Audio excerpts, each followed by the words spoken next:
Hello students, कैसे हो आप सब। Welcome to our YouTube channel.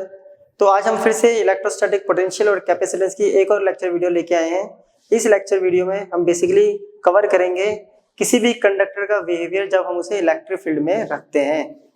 Right, तो टॉपिक होने वाला है हमारा behaviour of a conductor in electrostatic field. तो उसमें हमारा जो फर्स्ट पॉइंट है तो उसको जरा समझते हैं। पहला पॉइंट कह रहा है कि inside a conductor electric field is zero. क्या कह रहा है, किसी भी कंडक्टर के अंदर जो इलेक्ट्रिक फील्ड होती है वो जीरो होती है। तो जरा इसको समझते हैं हम। तो बेसिकली हमने मान लिया पहले ये एक इलेक्ट्रिक फील्ड है, राइट। यहां से हमने इसको पॉजिटिव और ये नेगेटिव, ये हमने इलेक्ट्रिक फील्ड है ये। तो इसकी डायरेक्शन क्या होती है, पॉजिटिव टू नेगेटिव। ये हमने ऑलरेडी पढ़ा हुआ है, राइट। अभी क्या है, ये सिर्फ एक इलेक्ट्रिक फील्ड का स्पेस है, खाली स्पेस है। तो इसको हमने नाम दे दिया ई एक्सटर्नल। इसकी डायरेक्शन होगी left to right, it means positive to negative. अब इस ई एक्सटर्नल के अंदर अगर हम कोई कंडक्टर रख दें, तो चलिए अब कंडक्टर रख देते हैं इसके अंदर।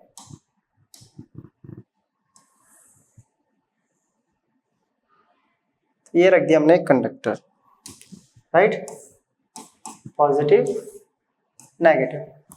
तो क्या होगा, इसकी इलेक्ट्रिक फील्ड की डायरेक्शन ये यहाँ बना, ये इलेक्ट्रिक फील्ड की डायरेक्शन हो गई।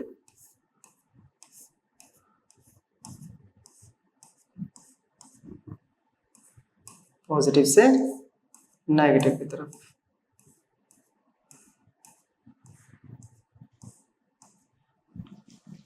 राइट। अब क्या होगा इसके अंदर, इस इलेक्ट्रिक फील्ड की वजह से, जो इलेक्ट्रिक फील्ड है हमारे पास ये ई एक्सटर्नल, इसकी वजह से यहाँ पे भी ये पॉजिटिव चार्ज है, तो इसकी वजह से यहाँ पे नेगेटिव चार्ज इंड्यूस होना स्टार्ट कर देगा।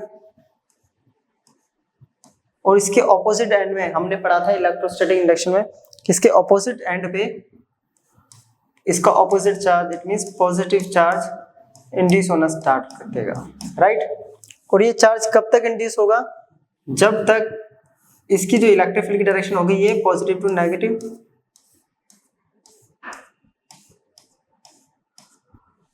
राइट। ये तब तक होता रहेगा, इंक्रीज करता रहेगा, इंड्यूस होता रहेगा, जब तक कि इसके अंदर की जो इलेक्ट्रिक फील्ड है वो इक्वल नहीं हो जाती इस इलेक्ट्रिक फील्ड के बराबर, राइट। इसकी होगी लेफ्ट टू राइट, इसकी होगी राइट टू लेफ्ट। तो इसकी वजह से जो नेट इलेक्ट्रिक फील्ड होगा वो क्या होगा, ई एक्सटीरियर। ई एक्सटीरियर जो है या एक्सटर्नल हमारी है लेफ्ट टू राइट पॉजिटिव, और जो ई इंटीरियर है हमारी वो है राइट टू लेफ्ट। तो ये हो गया नेगेटिव, और दोनों क्या है, ये इक्वल। अगर इनका मैग्नीट्यूड देखें, मैग्नीट्यूड की बात कर लेते हैं, इसका मैग्नीट्यूड देखें तो दोनों का मैग्नीट्यूड कैसा रहेगा, इक्वल रहेगा, बट डायरेक्शन दोनों की ऑपोजिट है। तो इसकी वजह से जो नेट इलेक्ट्रिक फील्ड होगा वो क्या हो जाएगा इस कंडक्टर के अंदर, जीरो। तो यही था हमारा पहला पॉइंट, जो कि कह रहा था कि किसी भी कंडक्टर के अंदर नेट इलेक्ट्रिक फील्ड कैसी रहती है, वो हो जाती है जीरो। तो अगेन जब हम किसी एक्सटर्नल इलेक्ट्रिक फील्ड में हमने ये कंडक्टर रखा, एक्सटर्नल इलेक्ट्रिक फील्ड हमारी जा रही थी लेफ्ट टू राइट, राइट। जैसे ही इसके अंदर कंडक्टर रखा तो इसकी इलेक्ट्रिक फील्ड की वजह से यहाँ पे पॉजिटिव की वजह से यहाँ नेगेटिव चार्ज इंड्यूस हुआ, और इसके दूसरे एंड पे पॉजिटिव चार्ज इंड्यूस होना स्टार्ट कर देगा। और ये तब तक इंड्यूस होता है जब तक ये चार्ज इक्वल, यानी इलेक्ट्रिक फील्ड की वैल्यू इक्वल नहीं हो जाती। अब जब ये इक्वल हो जाएगा तो इसकी इलेक्ट्रिक फील्ड की डायरेक्शन होगी राइट टू लेफ्ट, जो कि मैग्नीट्यूड में इसके बराबर होगी। अब मैग्नीट्यूड में दोनों बराबर है, डायरेक्शन अपोजिट है, तो नेट इलेक्ट्रिक फील्ड हो गई हमारे यहाँ पे जीरो। तो ये था बेसिकली हमारा फर्स्ट पॉइंट, राइट। तो सेकंड पॉइंट हमारा, the interior of a conductor can have no excess charge in the static situation. क्या कह रहा है, किसी कंडक्टर के अंदर जब वो स्टैटिक कंडीशन में हो, या इट मींस इलेक्ट्रोस्टैट की बात चल रही है, तो उसके अंदर कोई भी एक्स्ट्रा चार्ज नहीं होता। ये कह रहा है हमारा सेकंड पॉइंट। तो इसको एक्सप्लेन करने के लिए हम एक बार एक कंडक्टर यानी एक ये बना लिया हमने, एक बॉडी बना ली है, राइट। तो इस पे मान लेते इस पूरे पे पॉजिटिव चार्ज है, तो इसकी इलेक्ट्रिक फील्ड कुछ ऐसी जा रही होगी। अवे पॉजिटिव से क्या डायरेक्शन होती है, अवे, इसके चारों तरफ इलेक्ट्रिक फील्ड ये होगी, राइट।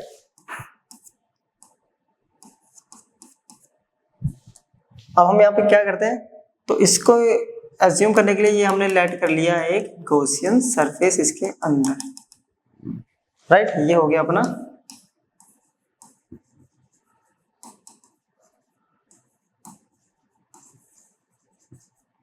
अब गॉस थ्योरम जो है वो ये कहता है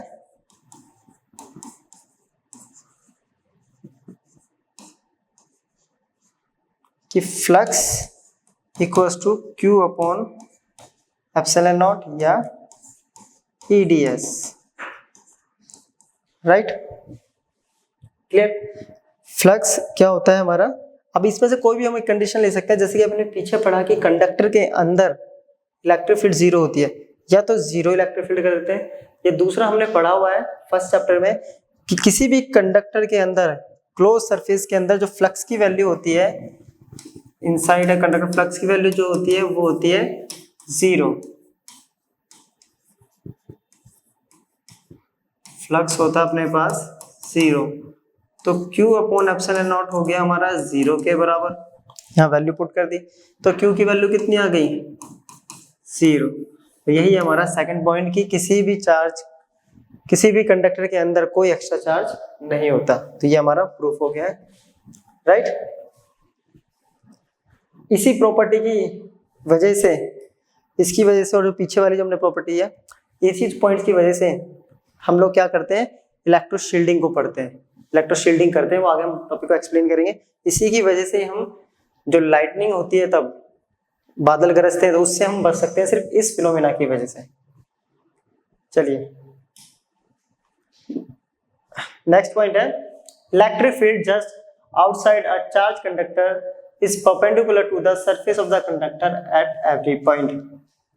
कह रहा है कि जो इलेक्ट्रिक फील्ड होती है किसी भी चार्ज कंडक्टर के, वो कैसी होती है, परपेंडिकुलर होती है हमेशा हर पॉइंट पे चार्ज कंडक्टर के आउटसाइड। इट मींस जैसे एक चार्ज कंडक्टर हमने लिया था पीछे, तो उसके परपेंडिकुलर मैंने बनाई थी, तो ये परपेंडिकुलर होती है, ऐसा क्यों।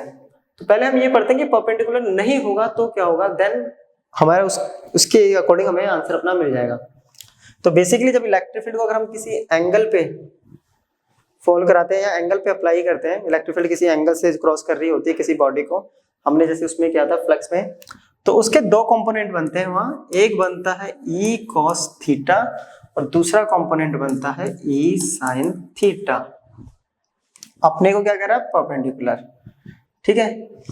तो मैं यहाँ दो केस ले रहा हूं, पहले तो इलेक्ट्रिक फील्ड एट जीरो कब होगी और यहाँ जीरो कब होगी, राइट। तो यहाँ जीरो कब होगी, जब cos थीटा कितना होगा, electric field zero, cos theta कितना होगा, इट मींस cos 90 पे, तो थीटा की वैल्यू 90 होनी चाहिए। इस केस में अगर देखें तो साइन थीटा जीरो कब होता है, जब साइन जीरो हो और थीटा कितना हो, zero. It means 90 degree theta होगा तो हमारी इलेक्ट्रिक फील्ड क्या हो जाती है, जीरो। और अगर एंगल हमारा जीरो होगा तो इलेक्ट्रिक फील्ड क्या होगा, जीरो। यानी ये तो हो गया हमारा पैरेलल। अब बात आ रही है हमारी परपेंडिकुलर। अगर परपेंडिकुलर नहीं होती, अगर ये परपेंडिकुलर सपोज साइन थीटा ये होता साइन 90 के बराबर, थीटा की वैल्यू 90 आती, तो यहाँ इलेक्ट्रिक फील्ड की वैल्यू कुछ होती है हमारे पास, सपोज 1 हो जाती।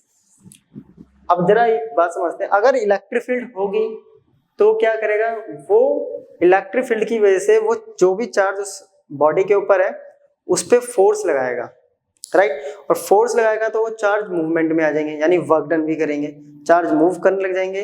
और मूव करेंगे तो वो स्टैटिक सिचुएशन तो रहा ही नहीं, इसीलिए स्टैटिक सिचुएशन का मतलब है कि चार्ज रेस्ट पे रहेगा। इसी वजह से जो हमारा चार्ज है स्टैटिक सिचुएशन में वो हमेशा रेस्ट पे रहता है, क्योंकि इलेक्ट्रिक फील्ड जो होती है वो सरफेस के परपेंडिकुलर होगी। परपेंडिकुलर होगी जब भी वो रेस्ट पे रहेगा। क्लियर। चलिए तो नेक्स्ट पॉइंट है हमारा, electrostatic potential is constant through out the volume of the conductor and has the same value on its surface.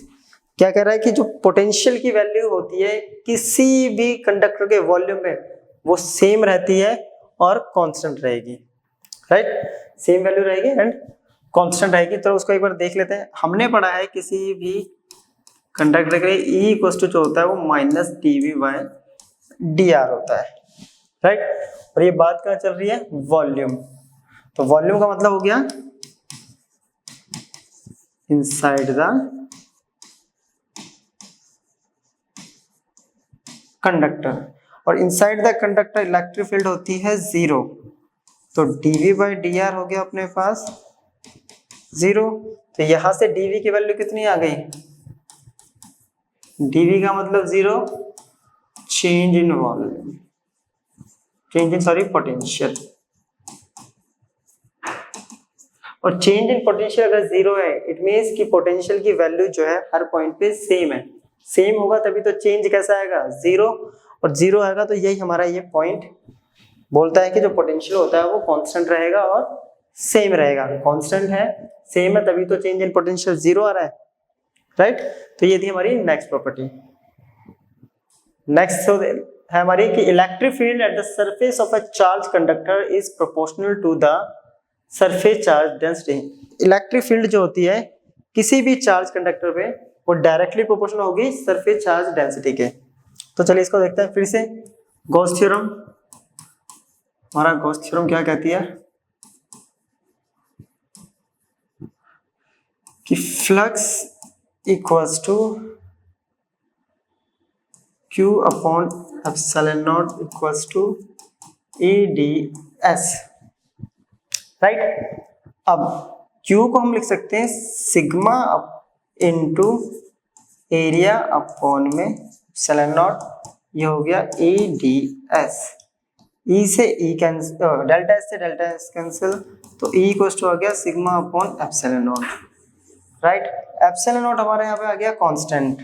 अगर ये कांस्टेंट है तो ये क्या होगा, इसके डायरेक्टली प्रोपोर्शनल। यानी इलेक्ट्रिक फील्ड बढ़ेगी तो सरफेस चार्ज डेंसिटी भी इंक्रीज करेगी, या सरफेस चार्ज डेंसिटी इंक्रीज करेगा तो इलेक्ट्रिक फील्ड की वैल्यू भी इंक्रीज करेगी। तो बेसिकली ये बिहेवियर थे हमारे जो किसी भी कंडक्टर के, जब उसको हम इलेक्ट्रिक फील्ड में रखते हैं, राइट। अब इसी के बेसिस हम नेक्स्ट टॉपिक जो करने वाले हैं वो है हमारा इलेक्ट्रोस्टैटिक शील्डिंग। तो बेसिकली इलेक्ट्रोस्टैटिक शील्डिंग होता क्या है, अभी हमने पढ़ा था, जैसे कि हमने पढ़ा था कि चार्ज जो होता है किसी भी क्लोज सरफेस के अंदर 0 होता है, electric field inside the conductor वो भी 0 होता है। तो ये बेसिकली उसी फिनोमेना पे बेस्ड है।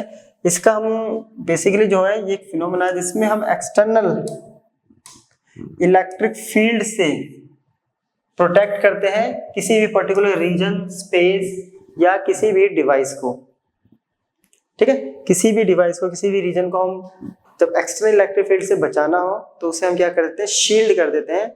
अब वो शील्ड कैसे किया जाता है तो वो हम जरा समझेंगे। शील्ड के लिए बेसिकली, और ये क्यों होता है, क्योंकि हमने अभी पढ़ा था कि इलेक्ट्रिक फील्ड होती है किसी भी कैविटी या कंडक्टर के अंदर वो 0 होती है। तो इस शील्डिंग के लिए सबसे पहले फैराडे ने एक केज बनाया था, एक उसका नेट का एक मेटल का केज बनाया था, उसको उसने नाम दिया था फैराडे केज। अब फैराडे केज में क्या होता है कि इससे कोई भी डेलिकेट इंस्ट्रूमेंट है हमारा जो एक्सटर्नल या ज्यादा इलेक्ट्रिक फील्ड से हार्म पहुंच सकता है इसको भी, तो उसको उसके अंदर क्लोज कर देते हैं या उसको ढक देते हैं, तो उससे वो एक्सटर्नल इलेक्ट्रिक फील्ड उसके कांटेक्ट में नहीं आती, क्योंकि सारी की सारी इलेक्ट्रिक फील्ड या चार्ज जो है वो सरफेस पे रह जाता है, और या फिर सरफेस के थ्रू होते हुए वो ग्राउंडेड हो जाता है, जिसकी वजह से वो चार्ज जो है एक्सटर्नल इलेक्ट्रिक फील्ड से बच जाता है। तो इसको समझिए जरा, वो जो केज उसने बनाया था वो कुछ ऐसा केज होगा, मान लेते हैं हम, राइट, कुछ ऐसा।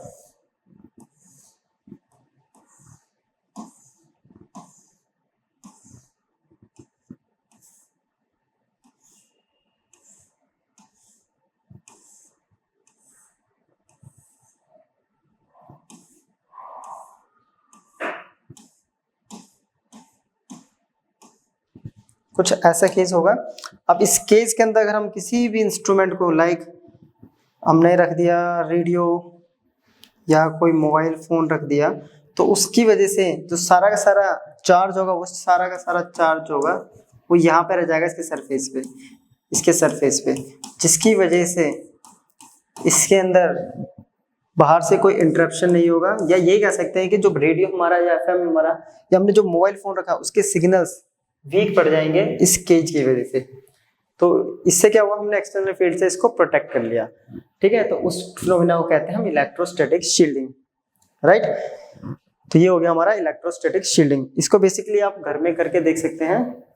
जैसे कि हमारे पास फॉइल पेपर है, वो भी एक मेटल है, उस फॉइल पेपर के अंदर एक मोबाइल फोन को आप रैप कर दीजिए और दूसरे मोबाइल फोन से जब उसको कॉल करेंगे तो उसके सिग्नल्स नहीं आएंगे। तो क्यों? क्योंकि हमने इसको एक्सटर्नल फील्ड से क्या कर दिया है, उसका जो सिग्नल है उसको कनेक्ट कर दिया है, एक्सटर्नल फील्ड को कट कर दिया है, जिसकी वजह से सिग्नल उसके पास आ ही नहीं, पहुंचेंगे नहीं, ठीक है। अब इसका बेसिकली जो यूज किया जा रहा है, प्रिंसिपल तो आपको पता चल गया, ये इसका प्रिंसिपल होता है, ये वाला, ये इसका प्रिंसिपल हो गया। इसका यूज जनरली हम करते हैं लाइटनिंग में। इसी फिनोमेना के हेल्प से हम लाइटनिंग से बच सकते हैं। इसी फिनोमेना की हेल्प से हमारे पास जो सिग्नल्स आ रहे हैं केबल के थ्रू, वो इसी फिनोमेना के हेल्प से आ रहे हैं। तो कैसे आ रहे हैं जरा देख लेते हैं।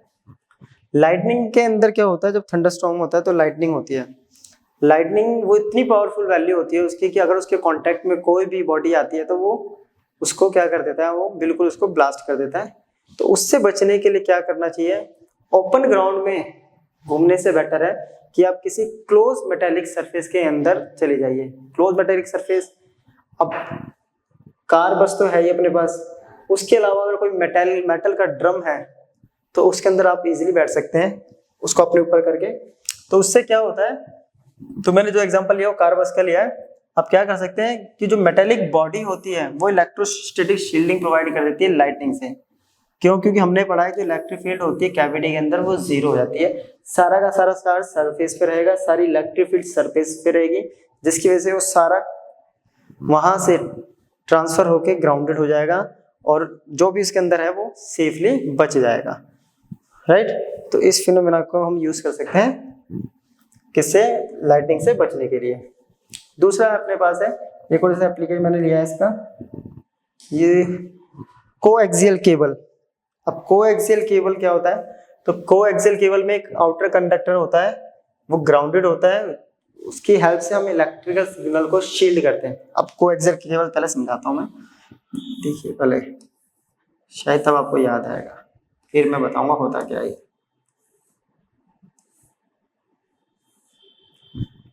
राइट, अब कुछ याद आ रहा होगा। ये होता है कोएक्सियल केबल। जनरली जो हमारे टीवी में केबल नेटवर्क के लिए हम यूज करते हैं, तो ये जो जाली होती है ये मेटल की एक नेट होता है, ये मेटल नेट वायर होता है। इसको हम क्या करते हैं, बेसिकली ये हमारा होता है कोर वायर, सेंट्रल वायर, जिसे हम कोर वायर भी कहते हैं, जो कि कॉपर की होती है। बेसिकली इससे तो आता है हमारा मेन सिग्नल जो हमारा कनेक्ट होता है टीवी के अंदर, एक छोटा सा एडाप्टर टाइप का होता है, उसके अंदर इसको कनेक्ट किया जाता है। अब इस जाली का क्या काम है, ये जाली जो होती है इसका काम होता है जितने भी अनवांटेड सिग्नल है या एक्सटर्नल इलेक्ट्रिक फील्ड है, सिग्नल मतलब इलेक्ट्रिक फील्ड, ये उसको कनेक्ट करके ग्राउंडेड कर देती है, जिसकी वजह से हमें जो क्लैरिटी मिलती है चैनल्स की वो काफी अच्छी हो जाती है। इट मीन्स इसका काम है चैनल्स को क्लैरिटी को एनहेंस कर देना। अगर ये नहीं कनेक्ट होगा तो जो सिग्नल्स है वो बहुत ज्यादा वीक हो जाएंगे और क्लैरिटी नहीं आएगी, राइट। तो बेसिकली ये था हमारा टॉपिक इलेक्ट्रोस्टैटिक शील्डिंग, और ये था हमारा आज का लेक्चर वीडियो। तो नेक्स्ट लेक्चर वीडियो में हम इससे आगे का टॉपिक कवर करेंगे। मिलते हैं नेक्स्ट वीडियो में, तब तक के लिए गुड बाय।